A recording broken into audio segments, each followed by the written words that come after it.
Jodolo mag kanisa Anglican bade manyanza koro wuok tung mosuo kod piny owacho ka gikwedo kang mamalo teko mathoth ma obilo osebedo katiyo godo kuom jopiny e pacho ka gino moseyo moko kuom jopiny kod hinyruok mopogore ka moko to oseyuto nyaka ngimagi. Millicent Adhiambo ni kod ler mathoth. E andika motis gi dhongere ni The Nation Under Siege mane gigolo kawuono e kanisa margi ma St. Stephen's Cathedral e boma ma Kisumu. Jodolo go koro kwayo jatend piny William Ruto mondo owuog oko mapiyo ogol twak motegno mar kwedo wach teko mathoth ma obila tiyo godo kuom jopiny ka bende gitielo mondo jogo mibiyud kod ketho okawnegi ting' mag ketho go kolure kod chik. Polise tiyo gi bunde mana ka gima bunde gin katunja ma ginyalo nego ng'ato sasa ma giparo. Ker ma piny wanyiso ni owe ninda ming'a. Wasewinjo twak mage kuom higni mang'eny. Owuoyo taf to kwane ka wuoyo nenero kelo nwa kwe e piny, kelo konyruok e kind rahia to gi polis. Gikone jatend piny ni seche ochopo makoro lemo mar DCI owinjore oruch oko ka gilieko ni DCI ema chal ni itiyogo marach e sando jo Kenya kar miyogi arita. Time has come that a body like the DCI should be phased out and will not keep quiet when a unit of the police paid by the taxpayers' money has become a terror gang licensed to kill. Emomiyo wakwayo President ni nyaka owinj gik ma jopiny wacho mondo polise ma osebedo motogi eki ogolgi oko mondo rahia obedie gi kwe.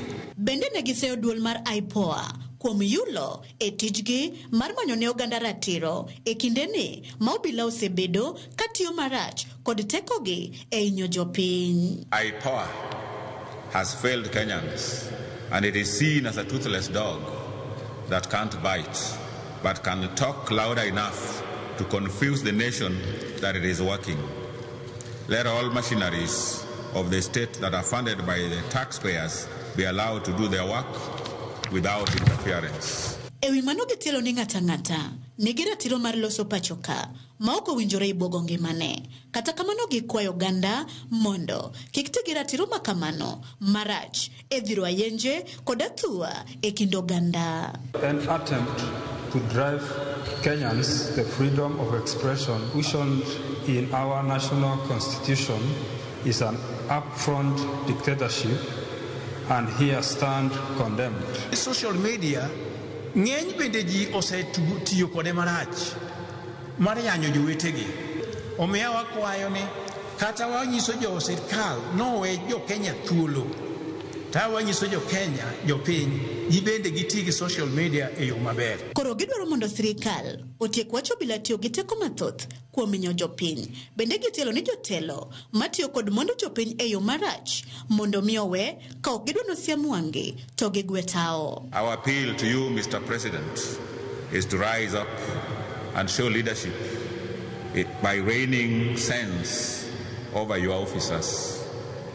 We are annoyed beyond words, and condolences alone is not enough. We also want to advise the leadership of this country that every leader is subjected to public scrutiny, and anyone who feels that he or she is above the people's scrutiny should vacate their offices.